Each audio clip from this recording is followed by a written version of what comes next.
The use of the word sustainability, this is an interesting graph I picked up recently.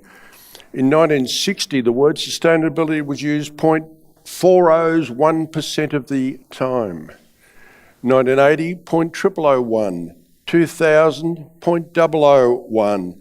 If we do a little extrapolation of the word sustainability, we see that by the year 2014 it was used 0.1% of the time, and in 2060 we can see it being used 1% of the time, and by 2120 the word sustainability will be continuous. So I like to think about the little things. The little things. I'm an engineer, and engineers think about all sorts of stuff. So I'm going to talk about some of the little things, and perhaps if we take advantage of the thought of some of the little things, we mightn't have to think so much about the big things. Now I want to show you this picture of a solar power station called the geothermal. It's located in Spain. It spans 400 acres, some 230 hectares. It cost $230 million to build, and it operates with the sun shining onto mirrors, beaming the energy into a heat collector at the top. It heats water, and that creates steam, and that creates electricity, and that can produce 110 billion watt hours of electricity annually. Cost $230 million. Now, we're talking about sustainability and managing the little things. This is a typical wind generating station. There are 13 wind turbines there, each of 2 megawatts output capacity. Each cost approximately $4 million to build. This station has a capacity of 26 megawatt hours of electricity continuously, assuming the wind blows, of course. This station costs approximately $52 million to build, this entire station. Let's have a bit of a look at some of the little things. Mobile phones. Now, I would say almost all of us have a mobile phone, and generally we plug it in at night to charge it, correct? And we get up in the morning and the phone's charged. It takes typically 1 watt hour of energy or power to charge a mobile phone. There are 8 billion mobile phones in the world. 8 billion mobile phones in the world. This does not include laptops, it does not include tablets. We would need 26 of these just to charge mobile phones. 26 complete solar power stations. Alternatively, 13 of these just to charge mobile phones. We don't think about the little things. But you know what? If when we purchased our mobile phone, somebody gave us a small solar cell with a battery, and during the day we hang that out the window, it collects the sun and charges a battery, we plug our phone into it in the evening and charge our phone, and those complete solar cells and batteries you can buy for a few dollars, we could delete 26 of those and 13 of those, just for the provision of a small solar cell with each mobile phone we purchased. But we don't think about that. We don't think about the little things and the little way we use energy. And so I'm an engineer and I explore these things and I find opportunities. Opportunities. The word opportunity means an observed, fortunate set of circumstances. I look around for opportunities. Have a look at this one. Has anyone ever thought about this? When we make a credit card purchase, typically we get 2 pieces of paper. One of them is the credit card receipt and the other is the invoice. Folks, if each person in Australia makes just 1 credit card purchase per day and does that, a staple weighs 0.06 of a gram. We use 438 tonnes of staples every year in Australia for that purpose. And if you like to think of Australia of just 20 million people, we can extrapolate that to the world. And I've just said, look, let's multiply it by 50 and assume there's a billion people in the developed world. In fact, there's more than that. But if we took in all of EU and all of the US and the developed parts of China and developed parts of India and so on, we would easily find a billion people. For a billion people, the number of staples there is 22,000 tonnes of just staples, and a staple weighs 0.06 of a gram. There's got to be a better way.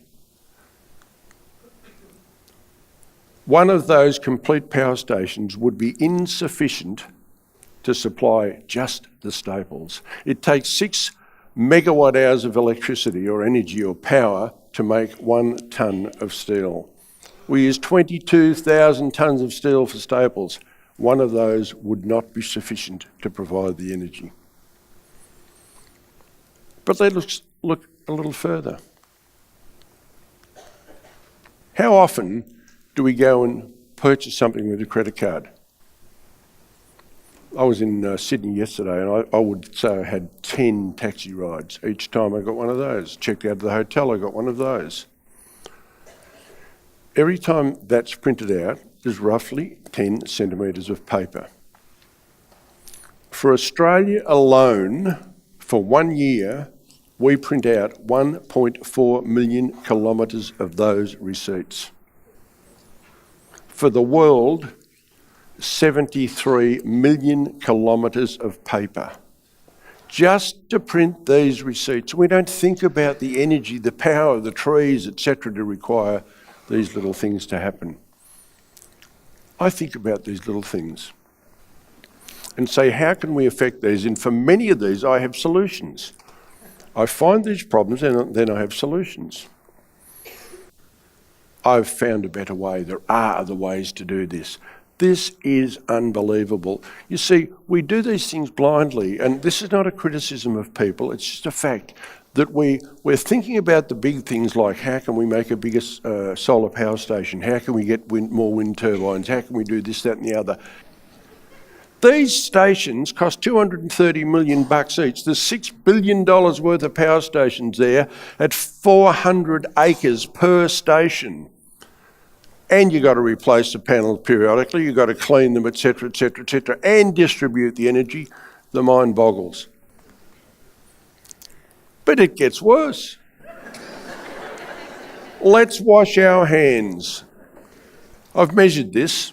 Engineers measure stuff. There's typically 2.5 litres of cold water in the hot tap pipe waiting to be turned on. And you turn the hot tap on and what happens? You wait for 2.5 litres of water to come out. And then it starts to get warm. True?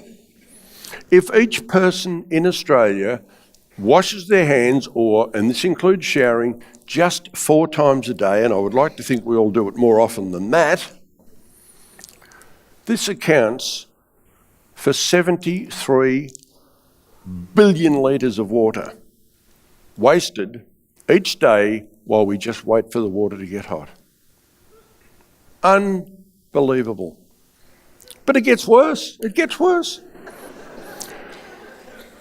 You get 73 billion litres of water coming out and wasted, and you wash your hands, and then you turn the tap off. Guess what happens? The hot water in the pipe goes cold. All that energy's lost. So that next time you turn your tap on, all that water that's now gone cold gets wasted before the hot water comes through again. This happens time and time again. Again, we need to think about the little things. These are the things that are just incredible, and we just don't think about them. I look at these things all the time and then say, here's the problem. I define an opportunity, and I'll show you how I find these things shortly. I define an opportunity as an observed, fortunate set of circumstances. We need to learn to observe.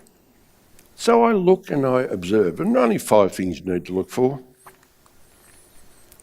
Some of the strange things we seem to do, this blows me away. This is unbelievable. There is a typical check-in this, in fact, I took at Melbourne Airport. No one is recognisable. Now, I challenge anyone to walk through there with a knife in their bag. Is it possible? Impossible. You get caught, correct? Correctamundo. Guess what happens? As soon as you walk through there and you go to the first restaurant, they give you a knife. Hey, don't laugh, don't laugh, this is a fact. But, some people don't want to they'll go to McDonald's to get a hamburger. That's all right. I go to the Qantas Club, they give me 20 knives. Can you believe this? Now in Singapore, they're a lot smarter than that. They're very clever in Singapore. In Singapore, they check your bags at the gate. In fact, I'll never forget one day I was in the Qantas Club and I was in there for quite a few hours. I thought, I'll grab a few cans of Tiger Beer, which is really good, and I'll stick it in my luggage and I'll take it home. Hey, it's free after all, I'm in the Qantas Club. You'll never guess what happened. I get to the check-in gate where they check you and they confiscated all my beer. It was terrible. But I had the answer for them. I opened all the cans. There's no way they were going to take it home.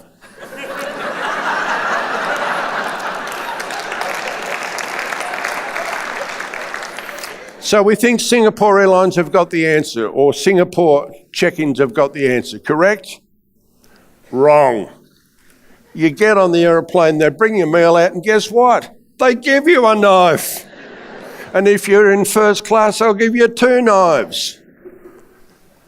The world's gone crazy. Have a look at this one. Oh, I love this. Somebody has put the price value on a headache. Oh, twice as fast paracetamol. I really want to get rid of this headache. I'm going to get the stuff that's really fast. No, look, this I'm quite enjoying this. I'll get the slow one. Whoa. This headache is just fabulous. I'm having a ball with this headache. I'm really enjoying my headache. I really want the slow one. So I'm going to get the very, very slow one. Oh, this headache is so good. And do you know the even funnier part is? The faster it acts, the more you pay. So they put a price value on a headache. Unbelievable. But you can't take it anymore frequently. You still every 4 hours or whatever it is. So it must act quickly, but it dissipates at the same rate, I presume. And so you've got your headache coming later. And that before you take the next one. So maybe you start with the fast one, then you go to the twice as fast, then the fast, then the standard. And hopefully by then you're either dead or it's better. Now this one blows me away.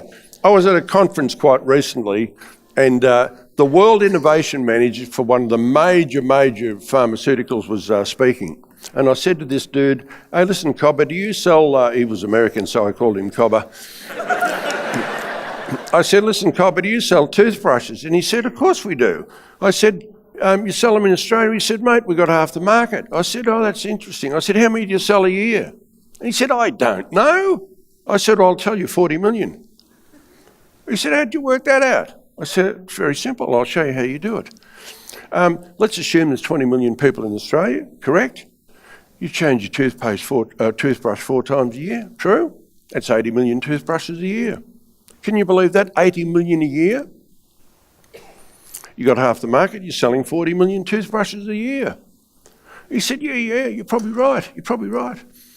I said, would you like me to tell you how to sell more toothbrushes? He said, oh, I'd love you to do that. I said, good. I'll ask a simple question someone in the audience might have an answer. What's the single biggest problem with your toothbrush? Thank you very much. I had a conference this morning. I got exactly the same answer. Always get the same answer. Getting it out of the packet. True? I said to the guy, make the packet easier to open and you'll sell more toothbrushes. You know what he said to me? This will blow you away. He said, yeah, we tried that, doesn't work. I said, really? I said, what did you do? He said, we made it dissolve underwater. Don't laugh, it's true. I said, talk about cracking a nut with a sledgehammer. Have you ever heard of tear here? Duh. Folks, I would like to suggest to you the package for this toothbrush costs more than what's in it. I haven't bought a toothbrush in 20 years. Every time I fly, I go to the Qantas lounge and say, can I have a toothbrush?